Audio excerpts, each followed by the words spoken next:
Good morning from China. So we're going to be hitting the road this afternoon on the first leg of our journey toward Shanghai. We worked it out with, we have an appointment set for tomorrow in Shanghai.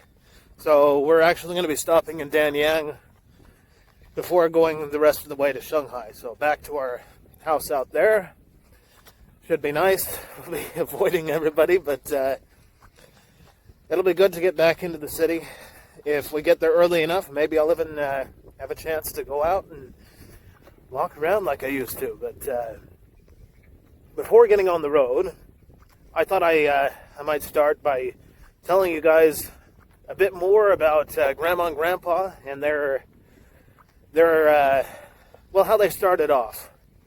So to get started with that, you have to picture yourself in China back in the early days of the Cultural Revolution. So everybody is dressed in the same clothes. They look like very plain military style uniforms. Maybe hats like mine, a little bit different. And the primary mode of transportation is by foot, or if you're lucky, on a bicycle. And everybody is forced to work. Nobody owns anything. And that's life. Everybody is very poor. And Grandpa at this time has started to do work as a barber.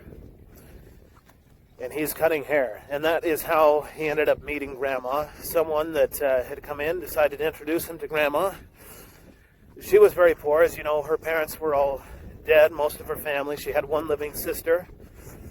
She didn't have any parents to give her away when they got married.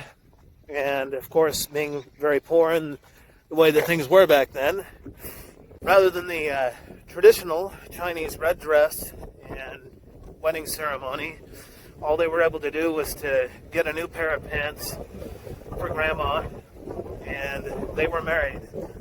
Now, at the time, Grandpa didn't really have enough space for them to live in. And since Grandma only had one living sister, and to make sure that she had food, they would all stay together. So Grandpa took work in a factory, and that meant that they could live in the dormitory with the factory, together with everybody else that worked there. So the three of them went, and they took their only means of cooking, which was a broken pan, which was only about half of a pan, and they built a stove out of clay. And that's how they cooked. They set the half of the pan that was usable into the clay, and they would cook on that. Now, it was too small to be able to cook everybody food all at once, so they would cook enough food for one of them, give them the food, and then they would make, for each person one at a time. And they worked in the factory. Now, at the time, Grandma didn't know, and she couldn't know, that Grandpa had a brother, actually 3 brothers, in Taiwan. There were already people going around and accusing people of having family that had gone to or fled to Taiwan and denouncing them, which meant that they would be taken to the center of town, have a sign hung around their neck, and then people would go around insulting them and spitting on them. Now, Grandpa, of course, knew that he had brothers in Taiwan, so to avoid the possibility of being denounced and possibly killed, they never stayed in one place very long, because he was afraid if anybody were to recognize him, or if they were to get to know him well enough, that they would know, and then he would be denounced. So they would leave, and they would find ways to get work, maybe in a different factory or somewhere else, and they would leave before anybody could get to know them. Now, Grandma didn't know why. She didn't like the situation, of course, because it seemed that every time they started to put down roots, they would have to leave again. But Grandpa knew if anybody were to find out, even her, that he could be denounced, and their situation could be very terrible. The Cultural Revolution lasted for 10 years, so if you can imagine how it must have been, not a good way to live, not a very good system. And all the while, the leaders of the Communist Party were away in Beijing. They had cars, they were living well. and everyone else was living in fear of being denounced and killed or sent off to work in quarries or wherever else as punishment. Just a terrible nightmare which they had to live through. You know, that grandma's situation, giving birth without doctors or anyone, just at home by herself, and basically taking care of everything and then immediately going back to doing chores and work. Just incredible that people could live through that, especially just coming out of the Great Famine and seeing your family all die and dead people everywhere, and then to go right into that situation. Just incredible what they were able to go through. But I thought I'd share that with you guys today. My son has come out and caught me, as you can see. Where are we going, bud? Oh, you want to go to Faye's house. He's trying to get to his friend's house. But we don't have time for that. It's supposed to be time to eat. So, welcome to the road with everybody.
Tomorrow we go to Shanghai and then get my son his passport. And then it's back to AnHui province for a bit. It's good in a way to be back here, but and there's a lot of people out, but I still feel like got to be cautious. Back in the market here, the regular market. Everything looks pretty much the same as when I left. Looking for a lighter. The drive took a little bit longer than I expected. I didn't think we'd get here after dark, but well, here we are just the same. So, welcome back to Daniel. The things here have still not quite gone back to normal. They're still screening people to see if they're residents or not, and they aren't allowing people in if they aren't residents. So, luckily they know who I am. They let me in without bothering. Well, at first I drove in, so my car is in the machine. It just let me in. But yeah, they know who I am, so no problem. And yeah, fun stuff. Fun stuff. It's an interesting touch.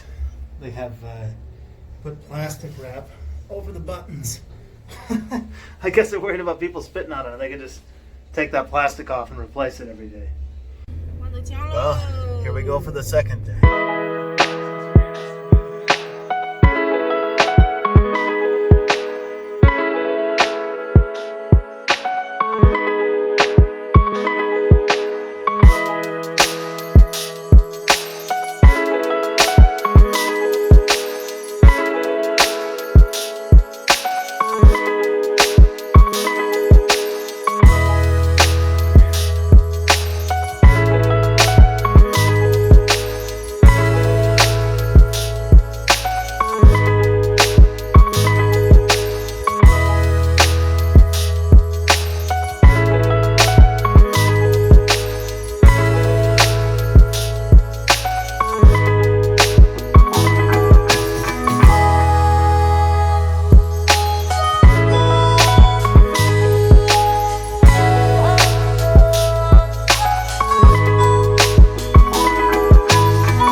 But we're early, so we're just waiting for the appointment time, and then we're going to go into the consulate and get that passport. So in the meantime, I get to walk around.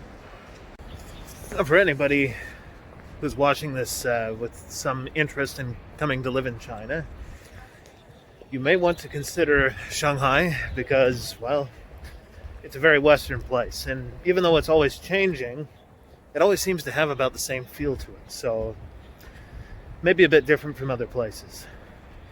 Really had a bit of a scare there with my wife on the way in. So just as you're coming into Shanghai, of course, they got to check your temperature because their, I guess, emergency level is a little higher here. And they didn't like her temperature, so they made her get out of the car and go have a more thorough check, I guess. Luckily, it worked out, and we didn't all get quarantined, so thank goodness. Not to mention the fact that it's a very Western city. You can walk around if you just woke up one day in Shanghai and went out to walk around. Well, you might not even realize you were in China. Well, I mean, besides all the Chinese people. Very Western place. Here's a bit of news that I find must have been a rumor. I heard that Burger King had pulled out of China, and wouldn't you know it, there's a Burger King and it's open. And people are getting food there. So you can't believe everything you see online. Burger King is still here. I'm going to have to look into that to see if it's something where they're going to be pulling out or if that was just a made-up rumor. But, yeah, Burger King is still here.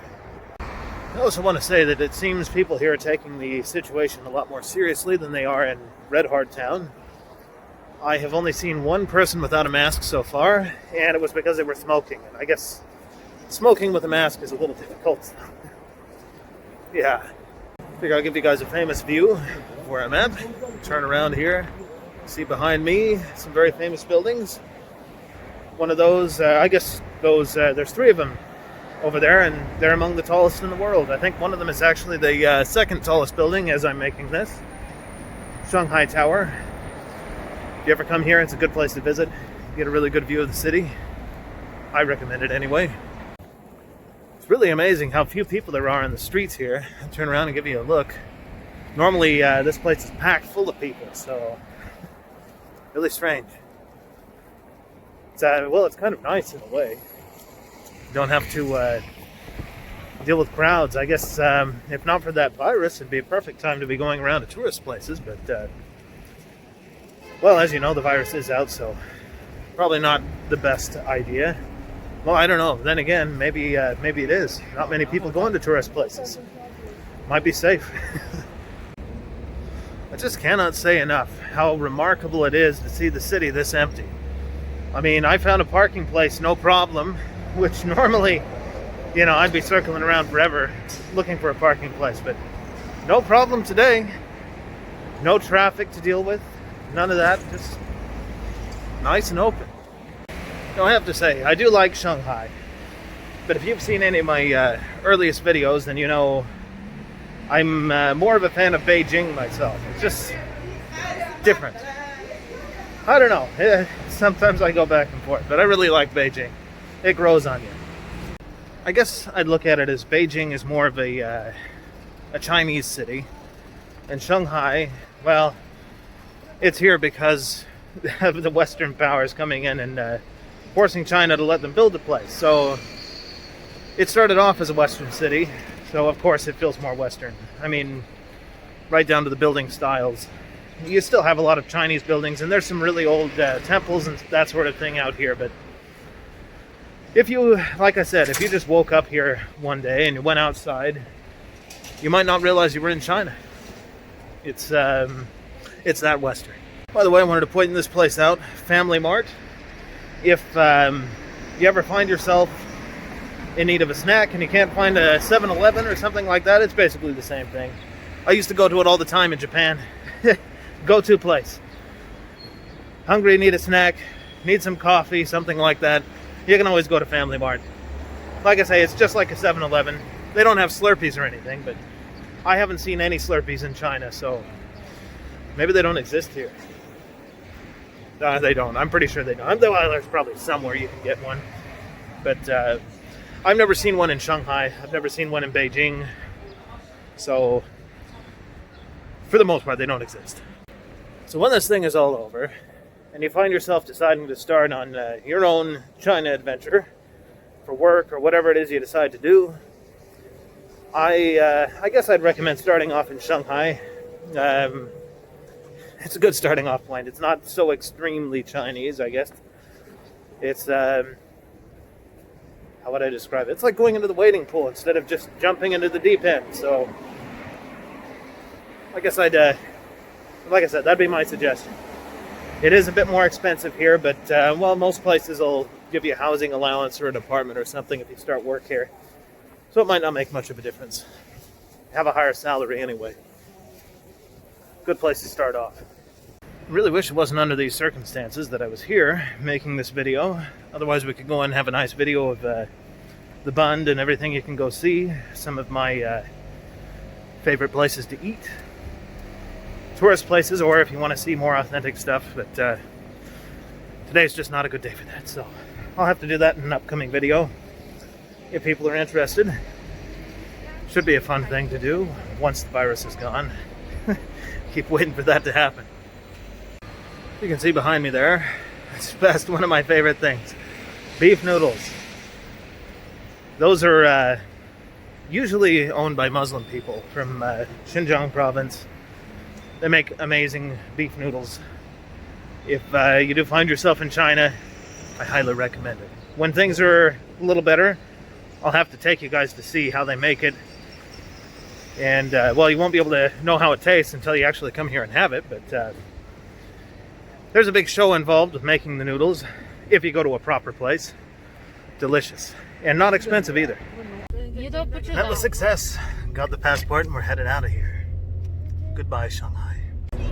Well, we've got a 5-hour drive ahead of us, so I'm gonna focus on the road. And after we get there, sometime tonight, maybe I can put this together and I'll get it finally uploaded so you guys can see. So we'll see you then.